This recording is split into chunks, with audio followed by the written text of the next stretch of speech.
സുഹൃത്തുക്കളെ നമസ്കാരം. വളരെ സുഖമാണല്ലോ അല്ലേ? നമ്മളപ്പം കഴിഞ്ഞ എപ്പിസോഡൊക്കെ നിങ്ങൾക്ക് ഇഷ്ടപ്പെടുന്നതായിരുന്നു. ഇന്ന് അടിപൊളി ഐറ്റം ഉണ്ടാക്കിയേക്കുന്നത്. ഇന്നത്തെ നമ്മുടെ എപ്പിസോഡ് ഈ സാധനമാണ്, പൊളി ഐറ്റം. കാണുന്നുണ്ടോ? ഇത് ഇന്നത്തെ നമ്മുടെ വെടിക്കെട്ട് ഐറ്റം ഇതാണ് കിഴങ്ങ് തീയൽ. ഇത് കിഴങ്ങ് കൊണ്ടെങ്കിൽ തീയൽ ഉണ്ടാക്കാം. എല്ലാ തീയലും പ്രത്യേകിച്ച് ഒരു കാര്യം പറഞ്ഞാൽ നമ്മൾ പല തീയലുകൾ കാണിച്ചു.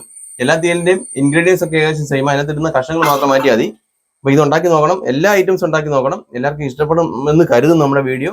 അപ്പൊ എല്ലാവരും പ്രത്യേകിച്ച് ഒന്നും പറയണ്ടല്ലോ, ലൈക്ക്, ഷെയർ, സബ്സ്ക്രൈബ് എല്ലാം ചെയ്ത് നമ്മളെ പ്രോത്സാഹിപ്പിക്കണം. നിങ്ങളുടെ പ്രോത്സാഹനമാണ് നമ്മുടെ വിജയം. അതേപോലെ കമന്റ്സ്, എല്ലാവരെയും നല്ല നല്ല കമന്റ്സ്, നെഗറ്റീവോ പോസിറ്റീവോ എന്ത് കമന്റ് ആണെങ്കിലും അതനുസരിച്ച് നമ്മുടെ ചാനലിന്റെ ഇമ്പ്രൂവ്മെന്റ്സ് ഉണ്ടാകും, പ്രോഗ്രാമിന്റെ ഇമ്പ്രൂവ്മെന്റ് ഉണ്ടാകും. അപ്പോഴേ ഇതൊന്നും ഉണ്ടാക്കി നോക്കണ്ടായോ? അപ്പം നമുക്ക് ഈ തീയൽ എങ്ങനെ ഉണ്ടാക്കുമെന്ന് നോക്കാം. കിഴങ്ങ് തീയൽ. ഓക്കെ, തീയലിന് വേണ്ടി നമ്മൾ തേങ്ങ എടുത്ത് വെച്ചിട്ടുണ്ട്. നമുക്കിത് ആദ്യം ഒന്ന് വറുത്തെടുക്കാം. തേങ്ങ നല്ലതായിട്ടൊന്ന് ചെറിയ ബ്രൗൺ നിറമാകുമ്പോഴത്തേക്ക് നമുക്ക് വെളിച്ചെണ്ണ അങ്ങോട്ട് ഒഴിച്ചു കൊടുക്കാം. നമ്മൾ തേങ്ങ നല്ലപോലെ മൂത്തിട്ടുണ്ട്. നമുക്ക് ഇതിനകത്തോട്ട് പൊടികൾ ചേർത്തെടുക്കാം. നമ്മളെടുത്ത് വെച്ചിരിക്കുന്നത് മുളക് പൊടി, മല്ലിപ്പൊടി. ഇത് രണ്ടും നമുക്കിപ്പം തേങ്ങയിലോട്ട് ഇട്ട് കൊടുക്കണം. ആദ്യം മല്ലിപ്പൊടി ഇട്ട് കൊടുക്കാം. മല്ലിപ്പൊടി ഒന്ന് ഇളക്കി മുളക് പൊടി ഇട്ട് കൊടുക്കാം. നമ്മുടെ ചട്ടി ചൂടായിട്ടുണ്ട്. എണ്ണ ഒഴിച്ച് നമ്മളതിനെടുത്ത് വെച്ചേക്കുന്നത് ഉരുളക്കിഴങ്ങ്, തേങ്ങാക്കൊത്ത്, ചുമന്നുള്ളി, പച്ചമുളക്. നമുക്ക് തേങ്ങാക്കൊത്ത് അങ്ങോട്ട് ഇട്ട് കൊടുക്കാം. ആദ്യം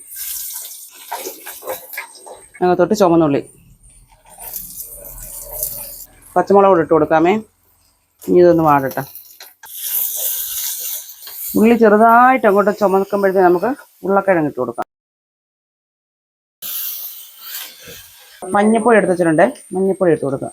ഇതിനകത്തോട്ട് നമുക്കേ ഉപ്പുപൊടിയും കൂടി ഇട്ട് കൊടുക്കാം. വെള്ളം ഒഴിച്ചു കൊടുക്കാമേ. ഇതൊന്ന് വേവുമ്പോഴത്തേനും നമുക്ക് അരപ്പ് തയ്യാറാക്കാം. അടച്ചുകൊണ്ട് വെക്കാം. ഇതിപ്പോൾ നല്ല തിളച്ചിട്ടുണ്ട്. ഇതിനകത്തോട്ട് നമുക്കിപ്പം ഈ സമയത്ത് 5-6 കറിവേപ്പില ഇട്ട് കൊടുക്കാം. നമുക്ക് അടച്ചു വെക്കാം, വേവട്ടെ. തുറന്നേ, ഇവിടെ കിഴങ്ങൊക്കെ വെന്തോ നോക്കട്ടെന്ന്. നമ്മൾ ഒഴിച്ച വെള്ളമെല്ലാം ഇവിടെ കിഴങ്ങൊക്കെ നല്ലപോലെ വെന്തിട്ടുണ്ട്. നമുക്കിതിനകത്ത് ബാക്കി ചേരുവകൾ കൂടെ ചേർത്ത് കൊടുക്കാം. നമ്മുടെ സ്ഥിരം വീഡിയോ കാണുന്നവർക്കറിയാം ഇതിൻ്റെ അരപ്പ് എങ്ങനെയാണ് കൂട്ടേണ്ടതെന്ന്. നമ്മുടെ വീഡിയോ ഇതുവരെ കാണാത്തവർക്കും പുതിയതായിട്ട് നമ്മുടെ ചാനലിൽ കയറുന്നവർക്കും വേണ്ടി നമ്മൾ പറയുകയാണ്. നമ്മളിത് നല്ലപോലെ മിക്സർ ജാറിനകത്തിട്ട് വെള്ളം ചേർക്കാതെ നല്ലപോലെ പൊടിക്കണം. നല്ലപോലെ പൊടിച്ച് കഴിയുമ്പോൾ ഇതിനകത്ത് എണ്ണ തെളിയും. നല്ലപോലെ എണ്ണ തെളിഞ്ഞ് പൊടിച്ച് കഴിയുമ്പോൾ നമ്മൾ ഇതിനകത്തോട്ട് വെള്ളം ചേർത്ത് കൊടുത്ത് വേണം ഇത് അരച്ചെടുക്കാൻ. നമുക്ക് ഇതിനകത്തോട്ട് ഇനി അരപ്പ് ചേർത്ത് കൊടുക്കാം. നമ്മൾ പുളി എടുത്ത് വെച്ചിട്ടുണ്ട്. നമുക്ക് ഈ പുളിവെള്ളം കൂടെ അരപ്പിനകത്തോട്ട് ചേർത്ത് കൊടുക്കാം. നമ്മൾ പിഴിഞ്ഞ് ഇതിൻ്റെ കൊത്തിങ്ങി മാറ്റിക്കളണേ.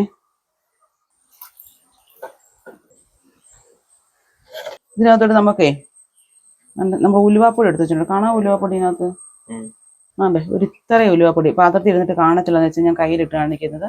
അതിൻ്റെ ഇത്രയും ഉലുവാപ്പൊടി നമുക്ക് ഇതിനകത്തോട്ട് തിളച്ച് വരുമ്പോഴത്തേന് ഇട്ട് കൊടുക്കാം. ഇതിനകത്തോട്ട് നമുക്കേ കടുക് താളിച്ചതോട് ഒഴിച്ചു കൊടുക്കാം. നമ്മുടെ ഉരുളക്കിഴങ്ങ് തീയൽ ഇവിടെ റെഡി ആയിട്ടുണ്ട്. നമ്മുടെ ചാനലിൽ പോയി എല്ലാവരും നേരത്തെ വീഡിയോകൾ കാണണം. നിങ്ങളുടെ വിലയേറിയ അഭിപ്രായങ്ങളാണ് ഞങ്ങൾക്ക് ഓരോ ദിവസവും കുക്ക് ചെയ്യാനുള്ള പ്രചോദനം. നിങ്ങൾ കണ്ട് നിങ്ങളുടെ അഭിപ്രായങ്ങൾ ഞങ്ങൾക്ക് കമൻറ്റായി രേഖപ്പെടുത്തുക. ഞങ്ങളുടെ ചാനൽ ലൈക്ക് ചെയ്യുക, ഷെയർ ചെയ്യുക, സബ്സ്ക്രൈബ് ചെയ്യുക. പുതിയൊരു വീഡിയോയിലൂടെ നമ്മൾ വരുന്നതായിരിക്കും. അതുവരെ എല്ലാവർക്കും ബൈ.